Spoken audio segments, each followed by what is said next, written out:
I love the concept of destroying my enemies, even if it costs me everything. When the campus beauty ordered me to climb into a septic tank to fetch her diamond ring, I lit a stick of dynamite and blew the entire tank sky high.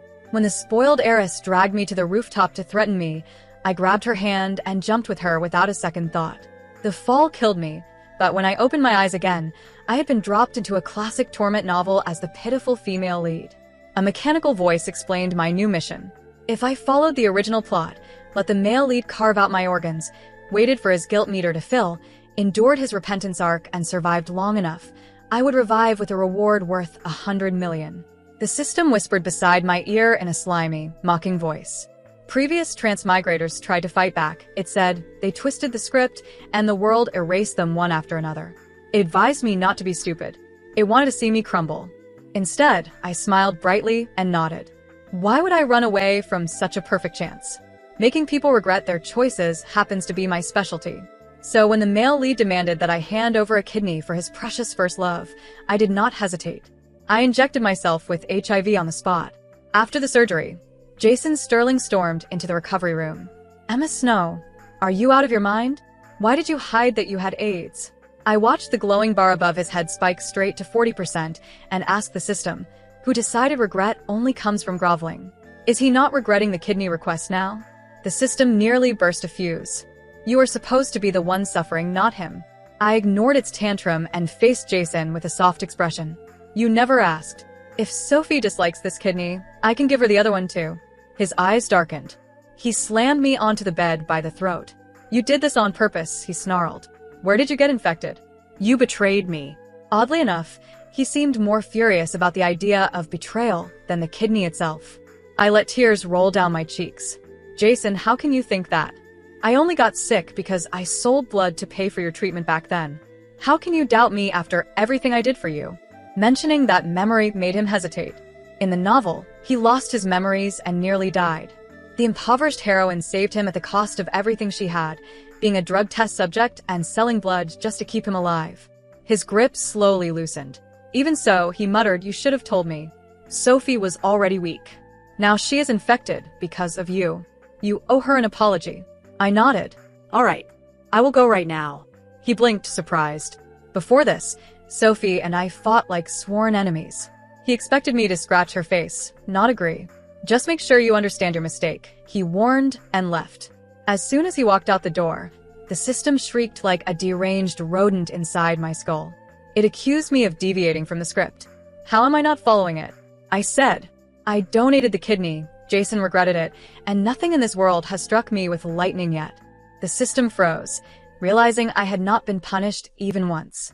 Back when I first arrived, I asked what happened if I disobeyed. The system simply electrocuted me until I nearly died, saying the world would strike me with 100 times more force. That fear kept me in line. Until now. I finished dressing and smirked. If there is no punishment, the rules must approve. Apologizing is part of the plot too, right? The system trembled. What are you planning? Since he already regrets the kidney, I replied, I may as well make him regret demanding an apology. I pushed open Sophie Miller's hospital door. She was curled in Jason's arms, crying softly. Seeing me, she trembled and buried herself deeper in his chest. Jason stroked her hair gently. Do not be afraid. She came to apologize. He pointed at me. Say it. I bowed. I am sorry. That is it. Sophie snapped. Jason, she infected me with some disgusting disease. If the public finds out, my career is over. She thinks one sorry fixes that? Jason frowned. What do you want then? I stepped in with a smile. Give me 2 hours. I will apologize in a way you can accept. 2 hours later, the entrance of the hospital looked like a parade. I had hired a group of aunties waving a bright red banner that read, Sophie Miller, I am sorry for giving you an AIDS-infected kidney. Please forgive me. A woman with a megaphone yelled toward Sophie's window, Miss Miller, our Emma knows she was wrong. You made her donate and she agreed. Please be generous. People all over the hospital peeked from their windows. The system screeched. This is not the apology the plot requires. Did it specify the format? As long as I say sorry, it counts. Jason bolted over, grabbed the megaphone, and smashed it. Emma Snow, are you crazy? Sophie is an actress. Do you want to destroy her? His regret meter jumped to 50. I blinked innocently. I only wanted her to feel my sincerity. Should I return tomorrow? Jason grabbed my collar. If you pull another stunt, I will cut off your mother's medication. His phone rang. After answering, his face went pale. What did you do this time? Nothing dramatic. I just bought a 24-hour Times Square billboard to broadcast my apology. If Sophie wants more, I can book a network interview. He raised his hand to strike me, but a nurse burst through the door. Mr. Sterling, it is bad. Miss Miller slit her wrists. He ran off and shouted back, if anything happens to Sophie, you will pay with your life. I checked his bar. 60% already. The system wailed. Everyone else spends years on their revenge arcs. Why are you speedrunning? Relax, I said. She will not die. For the next 2 months, Jason lost his mind trying to bury the scandal. The hashtags exploded online. Investigations dug up his messy history with Sophie and how he forced his wife to donate a kidney to his first love. Sterling Corporation's stock collapsed. To save himself, Jason abandoned Sophie's career, publicly distancing himself from her while discreetly moving her into the family home. As a peace offering, he handed her control of the household finances. The system was shaken. This plot point was supposed to happen 5 years later. Not an accident, it murmured. You planned this. I smiled but said nothing.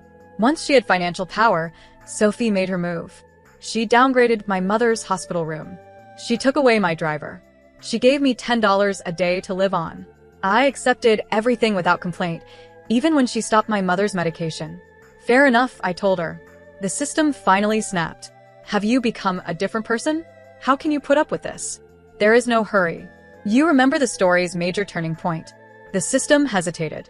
After Sophie gets control, she arranges a hit and run on your mother, refuses to pay the surgery fees, and your mother dies. That is when Jason starts his full regret arc. I nodded. It should happen any day now. The system froze. You're not seriously. Exactly. The stage is ready. Let us see if she plays her part. And of course she did. 2 days later, the hospital called. A traffic accident? How? I will bring the money immediately. I ran to Sophie, breath unsteady. Sophie, my family was hit by a car. They need money for emergency surgery. Please, I am begging you. She handed me a single 10. Hurry then, do not delay them. I stared at it. Only 10? She smiled. That is your allowance. If you want more, come back tomorrow. Realizing she was doing it on purpose, I dropped to my knees. Sophie, stop joking. They will not operate without payment. Please, I am begging you. You know who was in that accident. It is She cut me off smoothly. Processes are the same for everyone. Sterling money does not grow on trees. If I break the rules for you, how am I supposed to manage anything? Knowing Sophie wouldn't budge, I picked up the phone and called Jason. Jason, your mother was in an accident. She needs emergency surgery.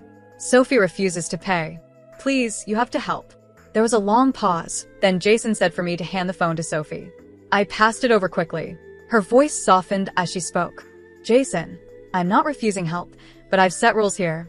If I break them now, the staff won't respect me. I understand your concern, but I must assert my authority. I couldn't hear Jason's response, but Sophie's smug smile told me enough. She handed the phone back. Jason wants to speak to you, she said. On the line, Jason sounded tense. Emma Snow, every household has rules, every country has laws. Sophie now controls the finances. If she makes an exception for you, how can she enforce order in the Sterling home? The money will come. Nobody dies instantly in a hospital. Later, I shouted. This is an emergency. Every second counts. Are you seriously letting her do this? You'll regret it. Jason laughed coldly. Regret? I haven't even settled the hospital mess you caused. Let Sophie vent. The funds will reach you when she calms down. Now stop stirring trouble. He hung up. I gaped at Sophie. You witch. I seethed, storming out. Arriving at the Sterling villa, I found Sophie lounging as usual. Before she could react, I slapped her twice. Sophie Miller, your greed killed her. My mother didn't make it because of you. Happy now. The noise drew Jason home. He charged in, shielding Sophie and pointing a finger at me. Emma Snow, how dare you hit her? Your mother's death isn't Sophie's fault.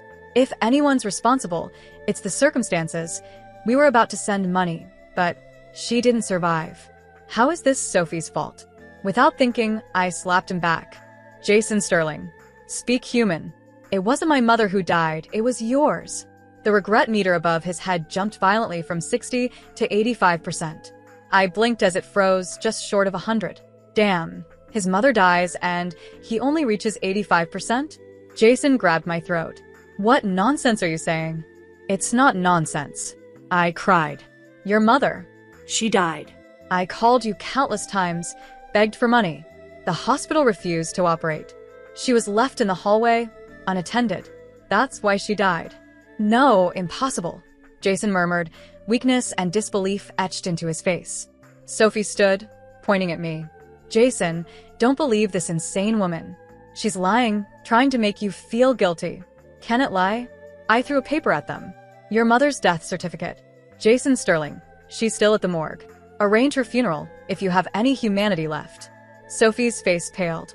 How could this be? I thought. She didn't finish before Jason staggered out. Half an hour later, Jason arrived at the morgue. Seeing his mother in the freezer, his knees buckled. Mom, how could this happen? He whirled toward Sophie. It's you. You caused this. You didn't pay for her surgery.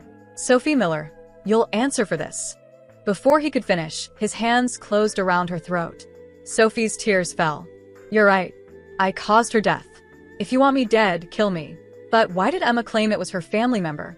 Why didn't the hospital call you first? Wow, a White Lotus in action. 2 words shifted all blame onto me. Jason snapped toward me. Emma Snow, did you plan this? Why was my mother in an accident? Why did the hospital contact you first? I laughed, voice icy. You're right to suspect. It wasn't an accident, but I didn't do it. Sophie Miller is responsible. Sophie's expression twisted. Lies. You're slandering me. Am I? I pulled out my phone. Evidence speaks for itself. Before she could stop me, I pressed play. Her mother was driving to the villa when a drunk truck hit her. The driver admitted he was careless. But the recording captured Sophie giving instructions to the driver. Uncle, don't worry. Just hit the car. If someone dies, so what? I control the Sterling money now. Serve a few years, and I'll pay you $5 million. Enough to live in luxury. Once Emma is gone, and I become Mrs. Sterling, you're free. Jason's face went pale. Sophie lunged for the phone. Fake. Jason, don't believe her. These are lies. I smiled. There's more. I played the second recording. Sophie instructing the hospital doctor. No need to operate. Leave her in the hallway. Wait until she dies. The doctor asked about Jason pursuing the case. Mr. Sterling wants her gone. Sophie replied coldly. I put the phone away, looking Jason straight in the eye. She's done terrible things in your name. Will you let it continue? Jason's mind flashed back. He remembered being kidnapped years ago, tortured for a week, and rescued by a little girl who found a phone to call his parents.